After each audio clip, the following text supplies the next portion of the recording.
Hi, Rich. Hello, how are you? I'm good, thanks. How are you? I'm fine, everything's good. Good. I thought a good place to start the interview would be to talk about, because obviously you do a lot of mixing and a lot of production as well. Then it'd be good to talk about the difference between mixing a project that you've worked on for a long time as the producer, maybe engineer, and mixing a project that you've come onto later as just the mixer. Well, I mean, to me, they're really different muscles that you're exercising in each case. Uh, when it's something that you're mixing that has come to you from another producer or an artist, my goal is really just to try to execute their vision as best as possible and to try to interpret their feelings and their mindset and their goals and their aesthetic and everything. Obviously, I have my own aesthetic that I want to bring to the project, and usually that's part of why someone wants me to be involved. But essentially, the goal is to try to figure out what pushes their buttons the most, and to try to accomplish that. Some not a lot of people show up to mix sessions anymore, but when they do, I find it to be really helpful, even just for a day. They don't have to be there through the whole process because that's pretty boring for most people. But I think that even if there's a day where you can go through a few songs and get a vibe from them as to where their head's at, that is deeply informative. Whereas when I'm mixing something that I produced, that is just trying to execute the vision that I've had from the beginning of the project. Usually from the beginning of a production, even before we start, I try to have a pretty clear idea of what I want it to sound like when it's done. And so throughout the process, you're just trying to just move forward on every angle. And also when I'm mixing my own project, I'm still producing. So I'm still, make some edits or changes or additional production things during the mix process. Whereas if I'm mixing someone else's record, I won't really do that unless they ask me to. I know when mixing, you quite often have to make kind of judgments about what's the most important thing, and you were saying that people quite often hire you for your aesthetic. What are the things that are quite often in the forefront of your mind in terms of a mix, like things like prioritizing depth or the low end or things like that? Yeah, I mean, it usually kind of goes in stages. The first stage of getting a mix together is you listen to the reference mix and try to um, figure out how that relates to the tracks that you're given. Sometimes you just push up the tracks and they sound pretty close to the reference mix, and sometimes they're quite far off, and you just need to assess to make sure all the parts are there. Because quite often somebody will nowadays producers are using every kind of format available to them with quite a wide variety of things. So usually things are bounced down, and then I mix in Pro Tools, so they're sort of bounced out, and oftentimes something goes missing. So I have a prep done beforehand where a lot of that stuff is looked at, but sometimes you catch something that isn't caught until. So at any rate, you want to make sure that all the parts are there, and then. I spent a lot of time looking at not just the bottom end, but like the upper bottom end. That's where you have the sort of the bottom, the or kind of like where the top of, it's hard to explain, but like the top of the low end of like the bass drum or the 808 or the sub synth is sort of clashing with the bottom end of, say, a piano or a guitar or even sometimes a vocal, depending upon who's singing. That area to me is rife with competition. So I'm always going in there and trying to figure out how to place everything so that you're still getting the size of the instrument, but you're clearing out some space there so you don't have a lot of things rubbing against each other. The depth is part of the process that usually comes a little bit later once I sort of figure out, make sure that all of the parts are fitting together properly, and then you start thinking more creatively about where you want things to be, which ones are in the front and which ones are in the back. But most of the time I'm thinking about vocal and drums almost throughout the whole process from the beginning to the end. Those are the two things I really focused on. I had some questions kind of around that. On the Sigur Rós record you worked on, obviously they're kind of well known for using a lot of reverb and space. Was there any particular ways that you had to kind of translate that onto the record? That was a pretty complicated album to mix, partly because their process is not one, they're not much of an analytical group of people. They tend to work only in the realm of ideas and about trying to make sure those ideas are coming forward, but as far as if something's not working, there's not a lot of analysis to figure out what the issue is. And that extends from the beginning of the recording process to the end. So by the time that you're mixing, there's a lot of ideas being thrown around, and you're just trying to make them fit as best as you can. So there was a great deal of processing on the vocal added during the mixing process. I have a Kima, which is this box that's often used in post-production. I've had it for quite a long time, and it's sort of like Reactor in that it runs modules that you can use to process audio or make synths out of, but it's all the processing happens in an external device, and the language is written by this company. So it's sort of an oddball piece. Well, because I like to use it because of that. It doesn't sound like anything else. And when I showed that to Yonzi, he started running his vocal through it in the B room like for days on end, and would bring them back into the mix. And so it was quite complicated because I really wanted his vocal to sound clear, and he really wanted it to be veiled and quite affected. And the drums were recorded in their studio in Iceland, that's basically like an emptied out swimming pool. And so there was a lot of reverb on the drums just naturally occurring. And it was a bit of a battle to kind of create some sort of definition in there. And I'm not sure how much definition they really desire in their music on that record. You know what I mean? Also on that record, there's quite a kind of modern use of low end mixed with a lot of kind of traditional instruments. Did you have any particular ways to balance those two things?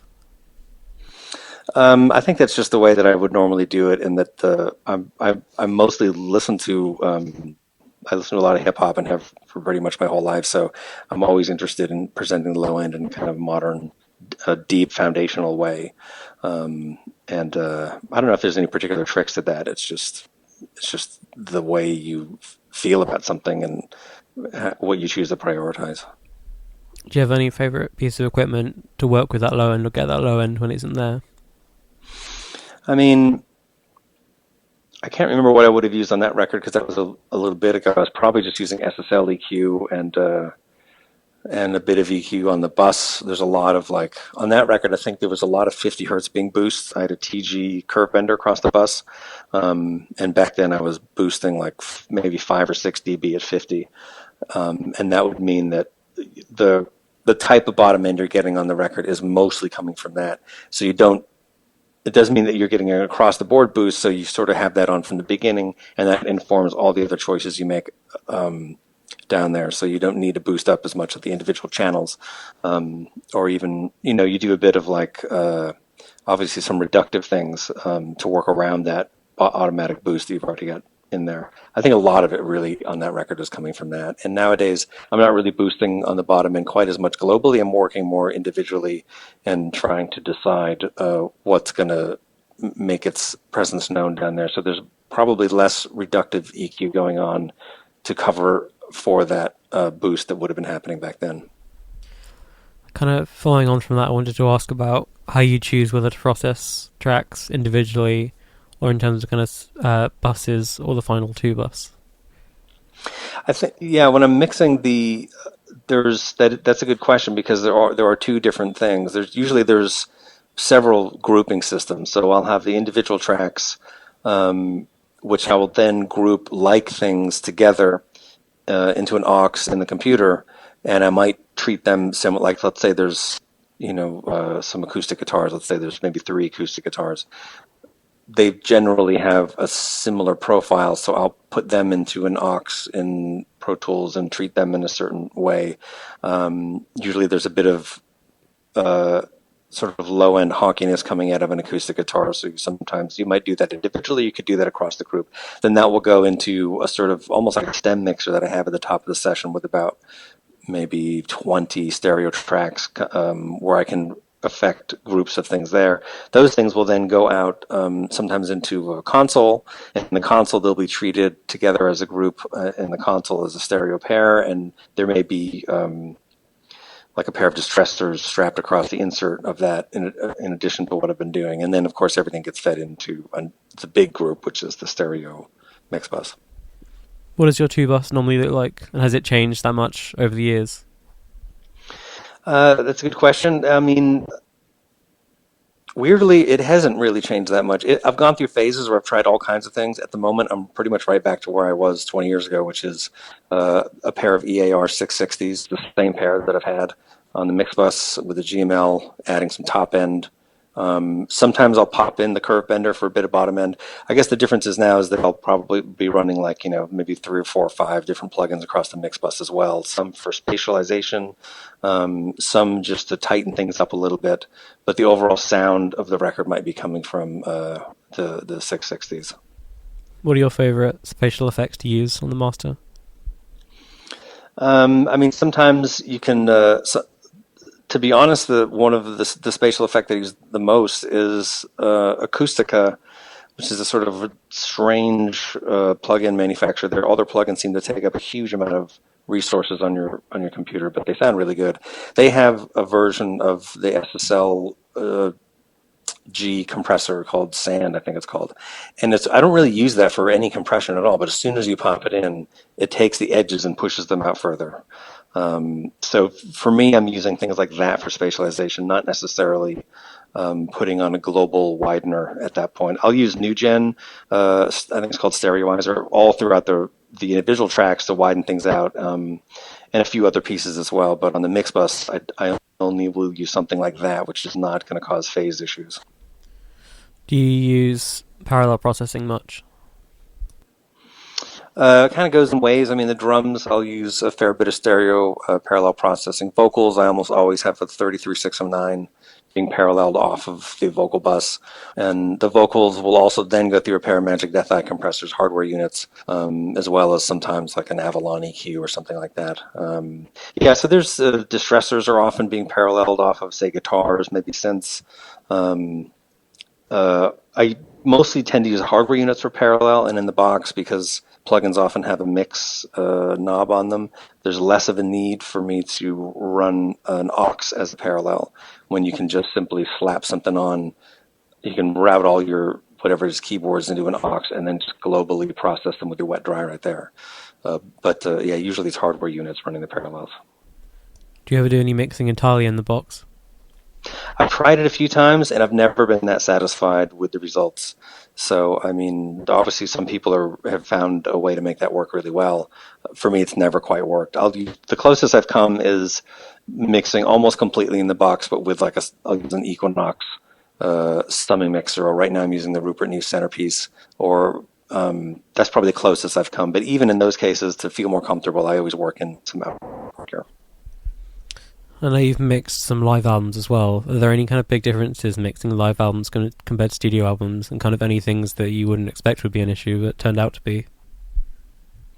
Yeah, live albums, I've mixed a couple things, and it's all about trying to control. You don't have the original recording often isn't controlled very well. Because you're in a space you have no control over, and you don't really have that much control over what's going on stage because they're performing for an audience. So by the time it gets to the point where you're mixing it, you're basically trying to take control of the situation and put it into a studio environment as best as you can. So there's just tons of reductive work going on. I think that one of the surprising things is that oftentimes it's almost impossible to get an audience to sound great from the live recording. So what you'll do is, whether it's in the middle of a song or whether it's at the end of a song, sometimes the band is still playing while the crowd is cheering. So if you just turn up the audience mics, you're just adding reverb to the performers on stage. So you'll just take a chunk of crowd noise from another section of the concert and try to work it in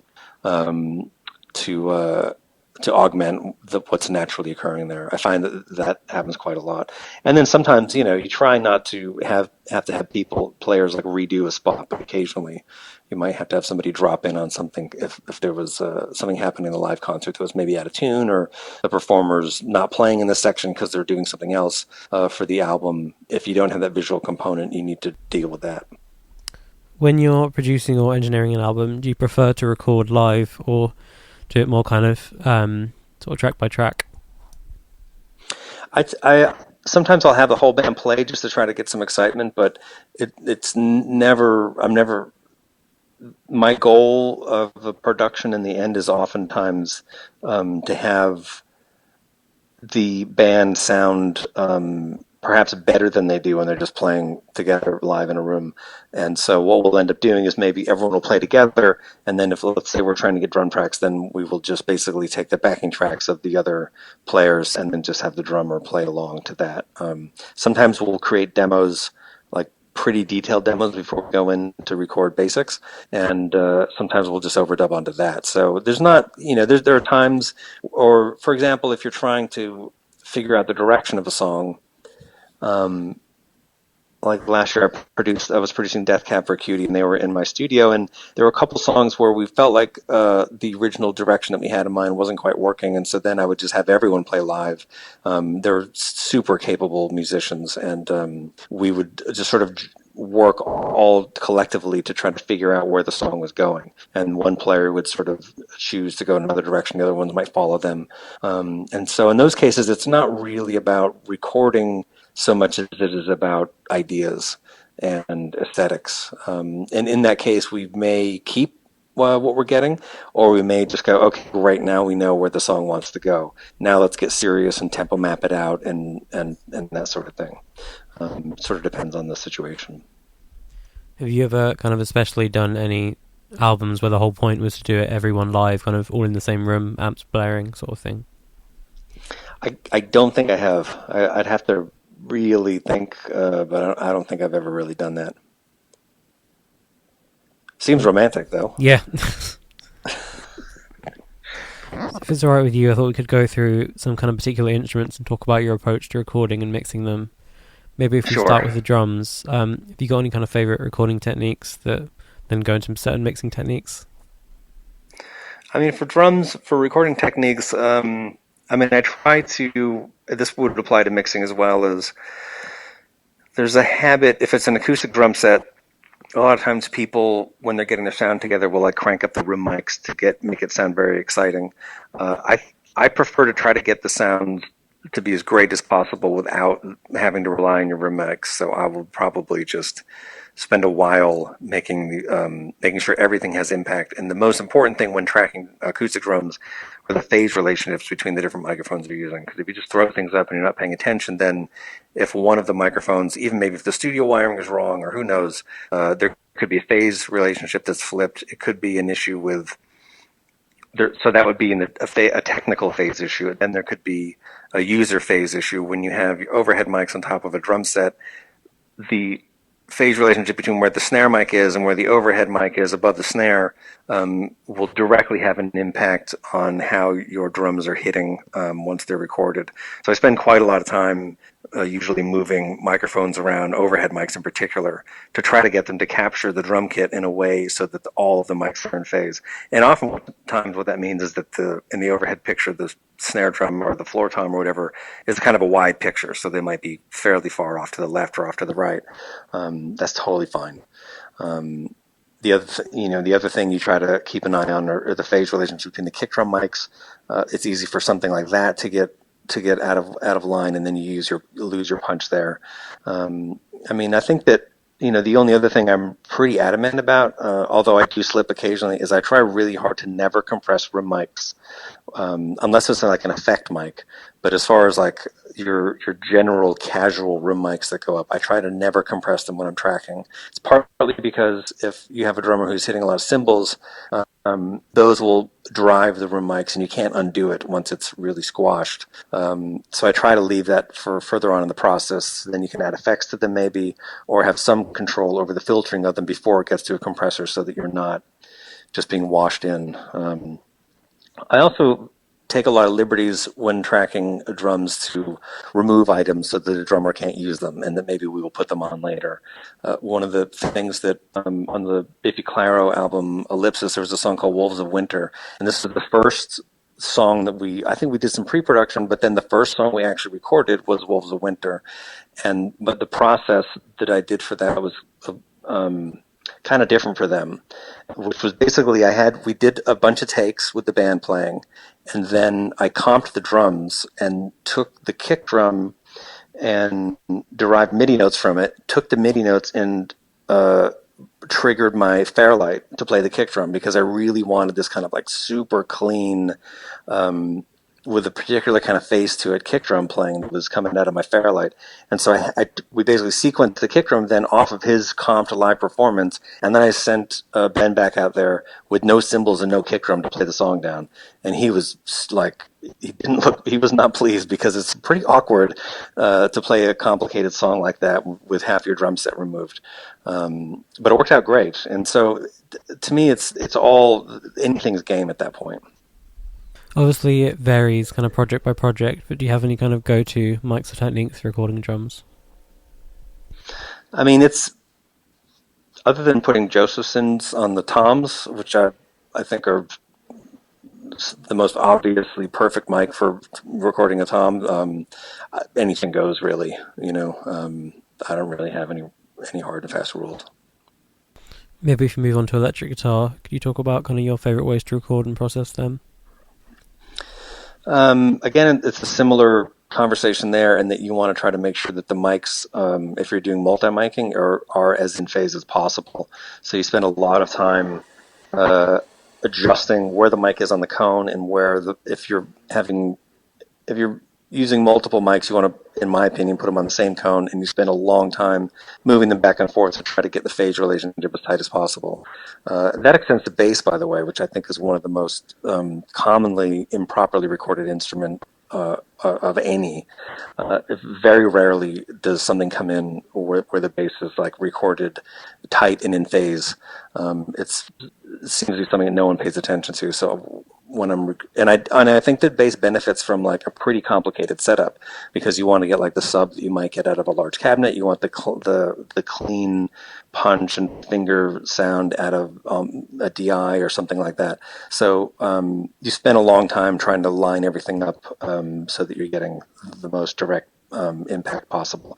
And the same goes for guitars. I'm much more interested in phase relationships on guitars than I am in microphones. There's all kinds of mics you can use, and they'll all sound great so long as they're in phase. And the amp selection also dictates what sort of microphones you're going to use. There might be some where there's so much mid-range coming out that you can't use a condenser, and you're just going to use some sort of like ham-fisted dynamic mics, and that'll work out great. And then sometimes you have a player who's doing something more nuanced with a little more depth, and you're going to try to put large diaphragm condensers on there to try to pick up that nuance. I did a record with Of Monsters and Men in Iceland this past winter, and the guitar player plays with a great deal of sort of complex sounds, and what ended up sounding the best was actually, we were going through a pretty large Marshall setup, and we went through one of those devices that goes on, you take the speaker out of the head, and it puts a load on the speaker out, and also gives you a volume so that you can turn down the speaker. Because if you've ever plugged into like a 50 or 100 watt Marshall head, they're unbearably loud. So we would go into that and then turn the volume down, and then I put a Rupert Neve large diaphragm condenser mic, like I'd say like 2 or 3 feet from the cabinet, like right in front of the cone. It sounded amazing. It sounded like you were standing in front of the amp. And it felt really detailed and complex in a way that we wouldn't have gotten if we had just your standard sort of like dynamics close mic'd onto the cabinet. Do you have any particular favorite compressors and EQs for electric guitar? I mean, I generally use Neve 1073s. And compressors, sometimes it's like an 1176, sometimes it's a distressor, sometimes it's nothing. It really depends on the part. If it's somebody who's playing through a lot of gain, the amp does a lot of the compression for you, so there's no need to step on the amp after that. I try to basically present a guitar so that when it's coming out of the speaker after the console, it should sound as close as possible as it does when you're standing in front of the amp. So a lot of people tend to, when they record guitar, step on it and try to control it with all kinds of EQ and compressors. I'm not really into that kind of thing. I want the guitar to sound raw, and I want it to sound like it as close as the experience is when you're standing in front of it. Of course, the recorded sound of anything, guitar in particular, it pales in comparison to actually how anything sounds. I think in general, we're still in some kind of infancy stage of recording. We can't even capture someone speaking where it sounds like how they actually sound. So I tend not to do that much processing onto guitars. Drums, in the end, I'll process a fair bit of, and I generally like processing a lot of stuff. But I'll process guitars using pedals and all kinds of crazy stuff on the way in. But as far as capturing the sound at that point, I try to make it just sound like you're standing in front of it. With drums, are you generally trying to get most of the sound from the overheads, or using those more just as kind of cymbal mics? It really depends.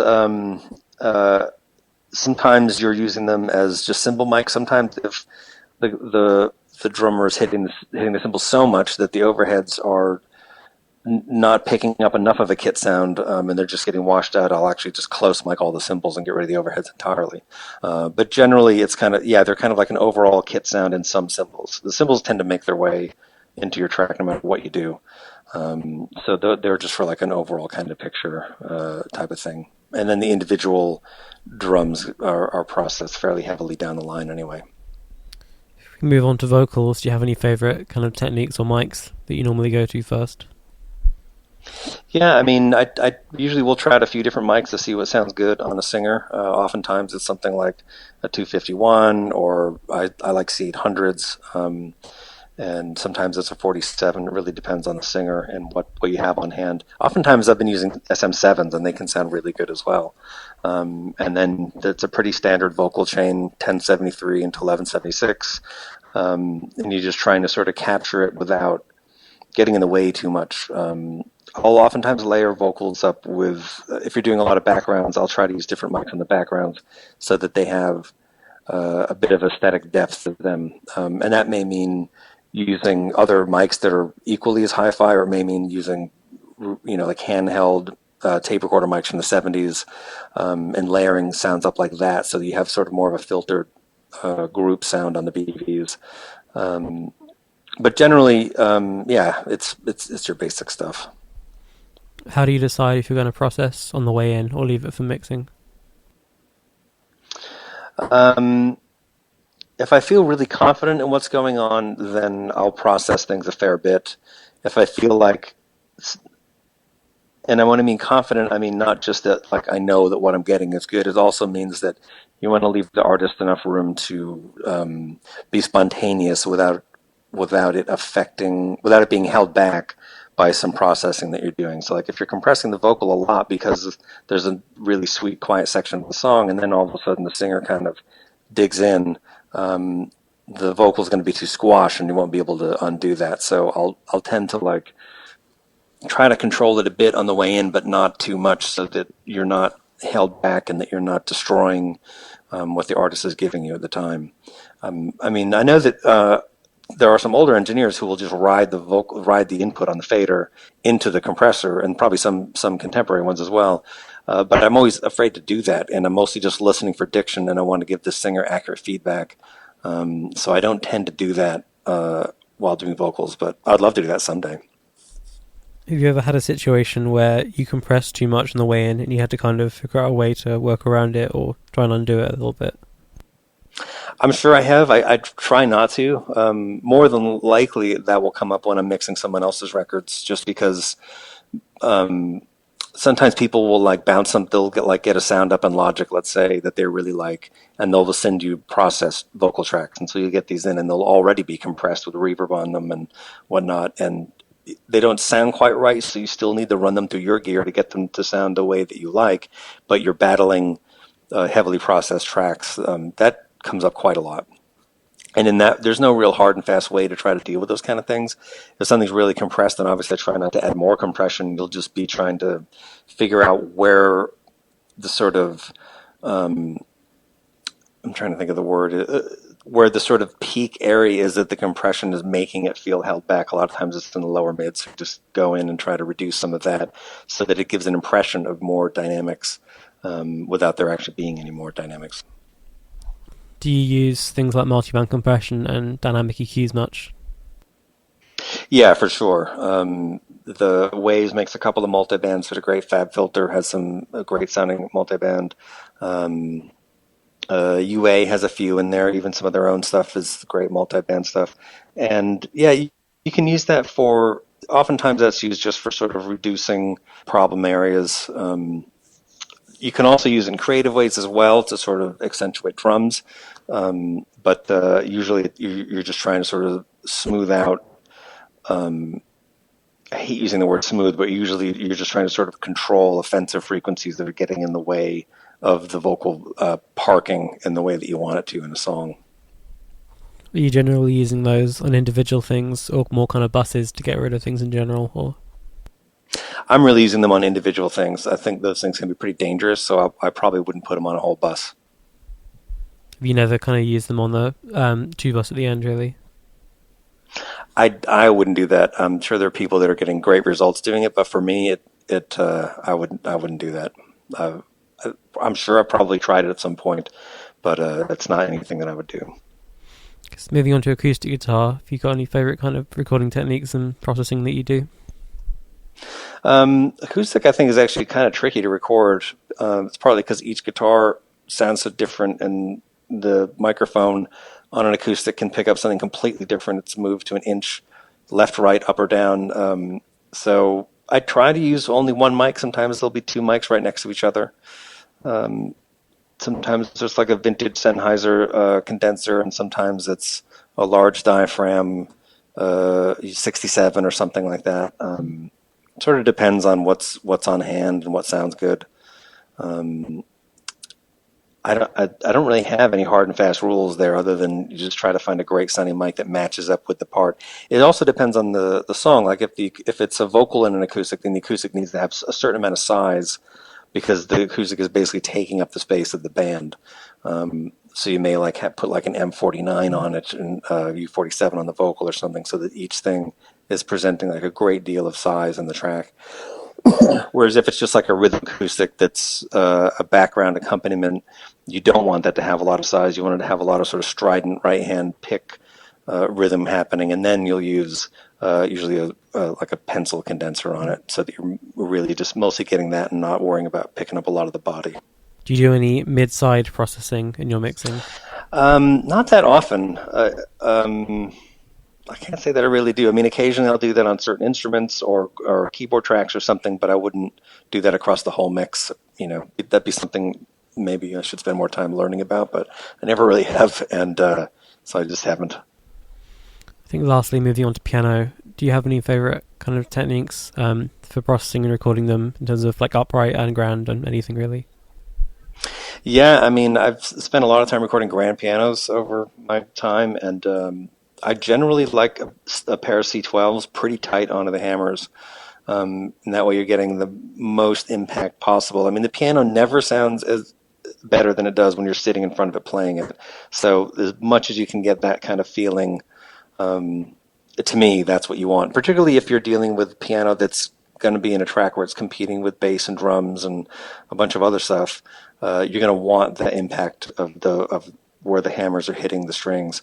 I've often found if tracks are getting really dense, we found this out with Muse on a couple of records, that like the acoustic piano just can't cut through. No matter how much you're EQing, it always sounds a little sort of veiled, and doesn't have as much personality. So sometimes we'll just use a sampled piano and like Keyscape or something like that, and it sounds great in the track, and it's really even, and the attack is always there, and it cuts through really well. So sometimes we'll do that. You know, for uprights, it's great to have some small pencil condensers. You can put them over the hammers. You can put them behind the piano. I think with uprights you can get really creative, because you wouldn't be going to an upright in the first place unless the goal was to do something kind of creative with the part anyway.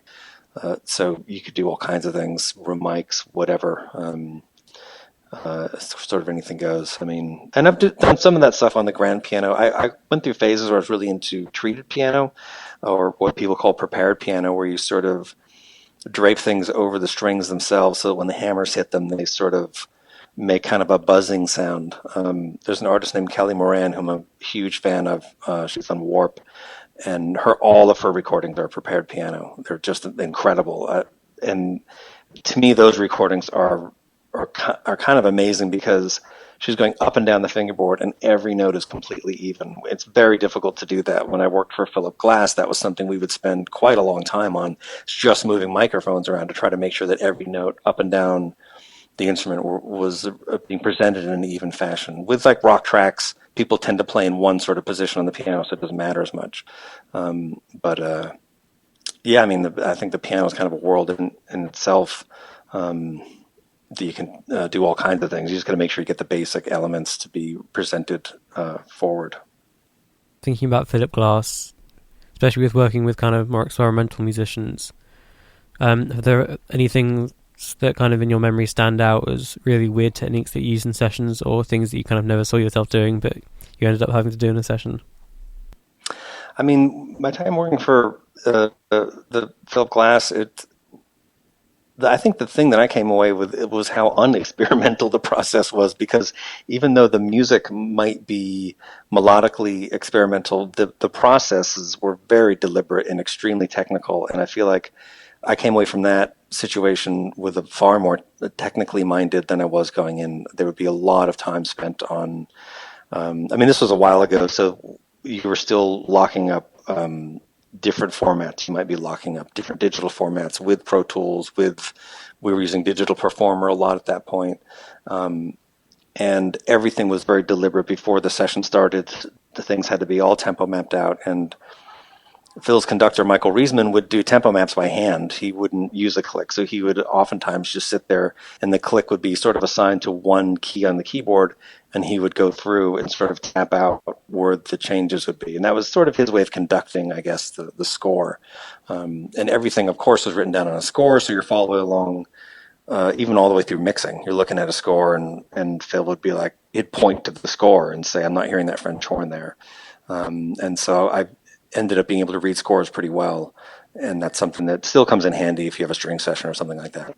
But I think that my main takeaway from that was that even though the musicians were experimental, the process was not. The process was very deliberate and technical in order to capture whatever it is that they're doing. Are there any recording sessions that come to mind where you did use kind of very experimental recording techniques? Yeah, I mean, I even today I try to do that as often as possible. It's hard for me to narrow down, one particular thing, because I'm trying to always do something that is maybe challenging for the session or challenging for the artist. It would be not a very good answer, but it's too hard for me to kind of narrow it down. I thought to finish off, it'd be nice to talk about maybe a little bit how you got your start in the kind of industry and what led you to do a lot of mixing as opposed to kind of other studio work. Yeah, I mean, I think that from a young age, I became addicted to music and just surrounded myself with it at all times. And even though I had an interest in other things as well, that was the kind of constant that was always there. And at one point, I remember coming across like My Life in the Bush of Ghosts, the Brian Eno, David Byrne record.